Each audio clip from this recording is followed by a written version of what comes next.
Namaskar and welcome to this channel. Today I'm going to discuss about a numerical that is typically related to the drift velocity. First, we try to understand the questions. In the question, we have given a current of 1 ampere. Current of 1 ampere exists in a copper wire. Suppose this is a copper wire and this is a copper wire, and here is a current of 1 ampere. So 1 ampere current is flowing, and of cross section 1 mm square. The cross section of this wire is 1 mm square, assuming 1 free electron per atom. Per atom, 1 free electron. Here you can see a single atom, and this is the single atom, and the 1 electrons per atom, which is given by the questions. Each atom consists of single free electron. Assuming free electron, 1 free electron per atom means 1 atom consists of 1 free electrons, right? And finally we have to calculate the drift velocity. Drift velocity of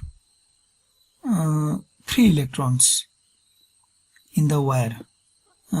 We have to find out the drift velocity of the free electrons, and we have provided the density of the copper is equal to 9000 kg per meter cube, and the atomic weight of copper 63.5 gram per mole. This is almost about the question. To find the drift velocity, we have a simple expression for drift velocity as Vd equals I upon ENA. So I is given, E is also given, A is given. Now we have to find out the electron density. Let's try to find this out. According to the Avogadro's hypothesis, the number of moles is equal to the number of particles upon Avogadro's number. Here's capital N is the number of particles, that means atoms in our case, and N is the Avogadro's number. Avogadro's number means 1 mole consists of these electrons, and small m is the mass of the substance, total mass of the substance, and this m is the molar mass, right? The molar mass of the copper is 63.5 gram per mole. That is given in the question. So number of moles equal to number of particles n upon Avogadro's number. This is also equal to the mass of the substance upon molar mass. And from this expression we can calculate this number of particles, which is equal to the this and this multiply, and that means Na and small m divided by capital M. Capital M is the molar mass, small m is the mass of the substance, N is the Avogadro's number, N is the number of particles. This is simple.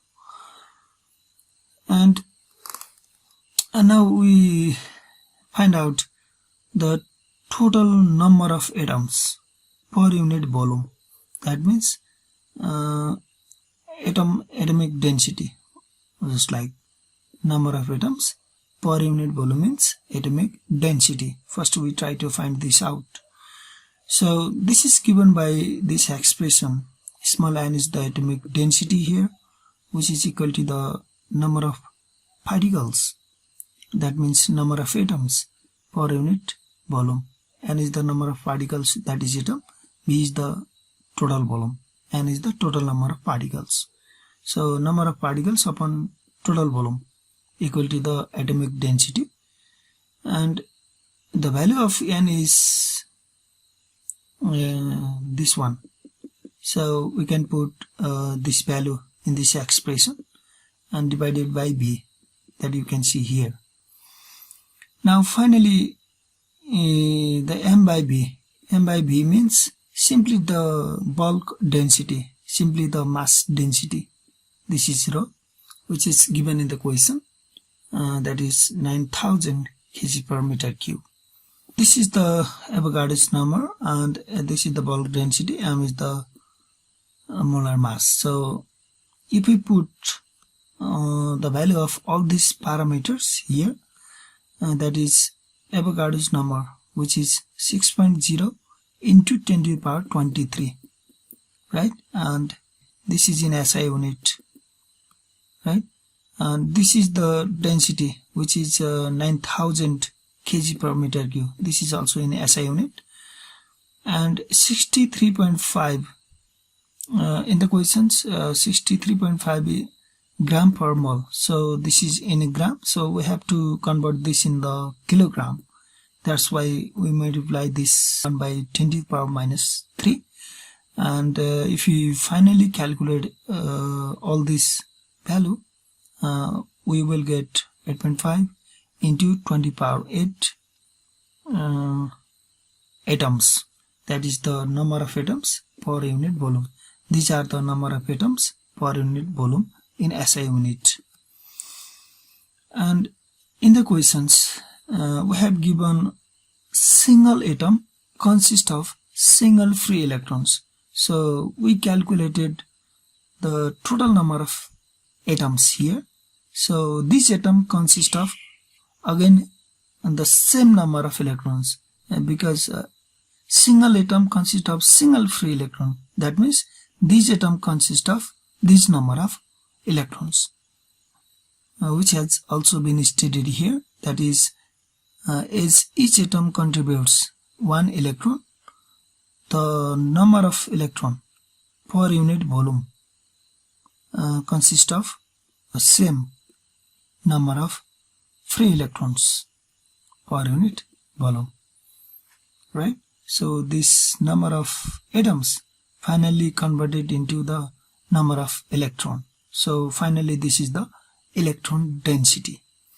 Now it's easy to find out the value of drift velocity.